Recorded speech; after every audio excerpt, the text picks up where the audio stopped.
अस्सलाम वालेकुम मेरे अज़ीज़ दोस्तों, बुज़ुर्गों, साथियों, माँ बहनों। मैं मोहम्मद अब्दुल हक क़मर, तहरीक मुस्लिम शब्बान का वाइस प्रेसिडेंट। आज बड़े अफसोस के साथ जो गुज़िश्ता 23 नवंबर 2024 का जो महाराष्ट्र का रिज़ल्ट आया और झारखंड का रिज़ल्ट आया, इन दोनों रिज़ल्टों को देखने के बाद मैंने मजबूरन ये बात जो मैंने महसूस की वो आप तमाम के सामने रखना मेरा मकसद रहा, इसलिए मैं आप तमाम के सामने आया। सबसे बड़ी चीज़ तो ये है कि हिंदुस्तान एक डेमोक्रेटिक कंट्री है। हिंदुस्तान में एक कॉन्स्टिट्यूशन है। कॉन्स्टिट्यूशन को अमल करना हर एक गवर्नमेंट का काम है, चाहे वो सेंट्रल गवर्नमेंट हो या स्टेट गवर्नमेंट हो। तमाम का काम है कि जो इस तरीके से कॉन्स्टिट्यूशन है उसके ऊपर अमल करें। लेकिन अफसोस कि जब से 2014 से जो बीजेपी गवर्नमेंट आई है, जब से लेके आज तक के हर वक्त अगर आप देखेंगे तो हिंदू, मुस्लिम और मॉब लिंचिंग, गाय, भैंस, मुख्तलिफ़ किस्म के ये बातों के अंदर उलझा के और प्रोवोकेटिव स्पीचेस दे के जो फासिस्ट क़ुव्वतों को उभार के और ये कोशिश करते हैं कि किसी सूरत से भी हमारी हुकूमत बरकरार रहे। लेकिन अफसोस इस बात का है कि आपके पास सबसे बड़ी चीज़ जो भी आपके क़ानून चल रहे हैं, ये क़ानून जो है जंगल राज की तरह चल रहा है, ख़ास करके यूपी में। आज देखिए यूपी का क्या हाल है। एक मामूली मुसलमान अगर कोई भी ज़री सी गलती हो जाए तो उसके घर को बुलडोज़ किया जाता है। और उस सिलसिले में आज जुडिशरी भी उसी तरीके की हो गई है। जुडिशरी का काम है कि इमीडिएट ये कॉन्स्टिट्यूशन के खिलाफ है, बुलडोज़ कैसा करे, उसके ऊपर एक्शन लेना चाहिए सो मोटो। और इमीडिएट उसके ऊपर एक्शन करके लेके उसको जो भी आदमी उसके अंदर हरकत किया उसको फौरी सस्पेंड करना चाहिए। सालों लगा दे रहे हैं जुडिशरी में। इसका मतलब ये है कि इन्वॉल्व है डायरेक्टली गवर्नमेंट के साथ जुडिशरी भी। ऐसा ही नज़र आता है। जबकि उसूलन देखा जाए तो अगर जुडिशरी को इतने साल के बाद फैसला दिए तो आज हमारे नामनियाद मुसलमान कायदीन है वो बड़े अपने उसकी सताइश कर रहे हैं। लेकिन सताइश करने से पहले ये सोचो कि जुडिशरी कब, जिस वक्त एक भी घर को बुलडोज़ किया जाता है तो कॉन्स्टिट्यूशन के क़ानून के ख़िलाफ़ है, तो इमीडिएट उसके ऊपर एक्शन लेना चाहिए था। नहीं, उसके ऊपर एक्शन नहीं लेते। और उसके बाद आप इतने सालों के बाद जबकि जुडिशरी के अंदर तो सोमोटो लेने के लिए अगर कोई गलती करता है तो सोमोटो लेने का कानून है जुडिशरी में। इमीडिएट कोई भी हो, हाई कोर्ट हो या मिसाल के तौर पर सुप्रीम कोर्ट हो या कोई भी कोर्ट हो, उसके ऊपर एक्शन ले सकता है। लेकिन नहीं, यहाँ पर खाली देखने के लिए कानून है लेकिन अमल करने के लिए नहीं।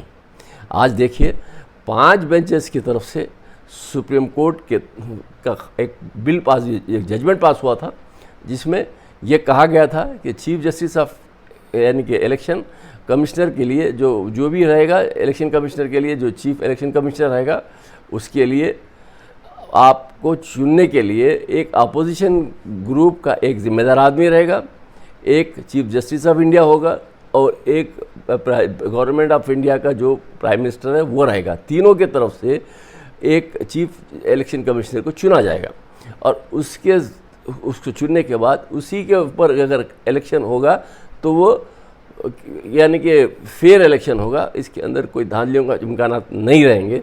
लिहाजा ये तमाम चीज़ों को हम भी समझे कि भाई बात सही है। जब यानी कि चंद्रचूड़ साहब जब यानी कि चीफ जस्टिस ऑफ इंडिया की हैसियत से आए तो हमने समझा चलो एक चीफ जस्टिस ऑफ इंडिया रहेंगे और एक अपोजिशन का बोलो तो जाहिर सी बात है कि अगर बड़ी जमात अगर है तो कांग्रेस है, कांग्रेस का एक आदमी रहेगा और अपोजिशन में तो आपके वो रहेंगे तो दो जो भी रहेगा इंसाफ होगा। लेकिन वहाँ कहाँ हुआ, आपके पास पहले से ही बीजेपी के जहन में रोज़ अव्वल से गंदगी बैठी हुई है। रोज़ अव्वल से ये लोग यानी कि कोई साफ़ सुथरे तरीके से हुकूमत करना नहीं चाहते।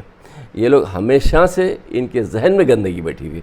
ये लोगों ने जिस वक्त ये वक्त आया तो ये लोग बजाय वो तीनों मिलकर अगर चीफ इलेक्शन कमिश्नर को चुनने का था, वहाँ पर वो बात को बाजू रख के पार्लियामेंट में एक नए तरीके से अमेंडमेंट लाए कि चीफ जस्टिस ऑफ इंडिया की ज़रूरत नहीं। तो इसका मतलब ये हुआ कि दो हुकूमत हिंद के क्या बोलते इंडिया ऑल इंडिया के जो हुकूमत के जो जिम्मेदारान है बीजेपी के वो दो रहेंगे, अपोजिट का एक रहेगा।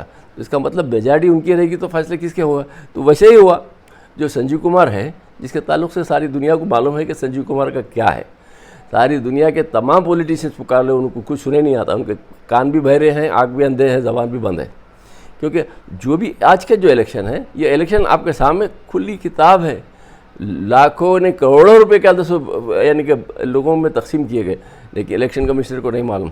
और ये तमाम ईवीएम मशीनों के अंदर जितने धांधलियाँ हो रहे हैं ये तमाम लोगों के सामने आया है। यहाँ तक कि जो पहली मरतबा जो इलेक्शन हुआ कश्मीर का और आपके हरियाणा का, वो कश्मीर को वांटेली देखा छोड़ा गया और हरियाणा को क्या पर जीतने वाली सीट को ऑल इंडिया ये अपने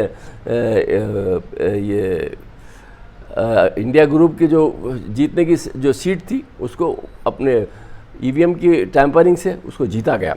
ये तो मैं ही कहूँगा, क्योंकि अब जो 90% अगर किसी की बैटरी है और उसके अंदर से जीते के जो भी यानी कि बैलेट पेपर में से जो निकल रहे तमाम बीजेपी के निकलने का मतलब ये हुआ कि आपके पास पहले तो स्ट्रांग रूम में आपके पास करंट कैसा जाता है, कैमरे बंद कैसा होते, किस तरीके से ये मामले होते, ये तमाम धालियाँ एक वेल प्लान तरीके से बीजेपी की तरफ से चल रहे हैं। और वहाँ पर 90 थे तो यहाँ पर भी 90 थे, तो वहाँ एक को दे के खुश कर दिया, दूसरे को लेके अपन ले लिए।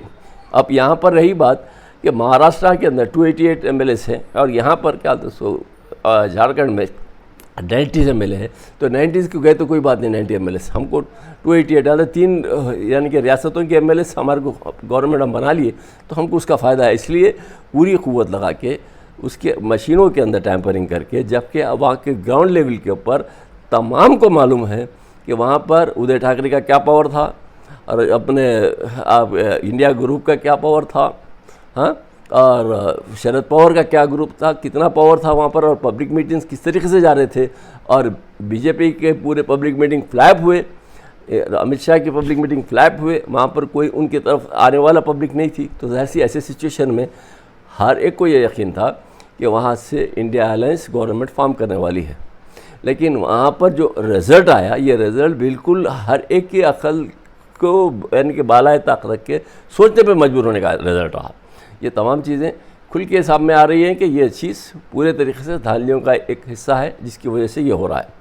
और हम अफसोस इस बात का करते हैं कि हिंदुस्तान एक कॉन्स्टिट्यूशन के ऊपर चलना चाहिए, तमाम रियासतें कॉन्स्टिट्यूशन के ऊपर चलना चाहिए, जबकि मिसाल के तौर पे आपके हिंदुस्तान के नहीं बल्कि दूसरे जो एडवांस ममालिक हैं, US है या दूसरे भी ममालिक है, जहाँ पर भी है, वहाँ पर जब इलेक्शन होता है तो डेमोक्रेसी के हिसाब से वहाँ पर बैलेट पेपर पे होता है, वहाँ EVM मशीनों पे नहीं होता है। यहाँ पर EVM मशीनों पर लाख अपोजिशन वाले बोल रहे हैं मगर इसको हटाने को तैयार नहीं है।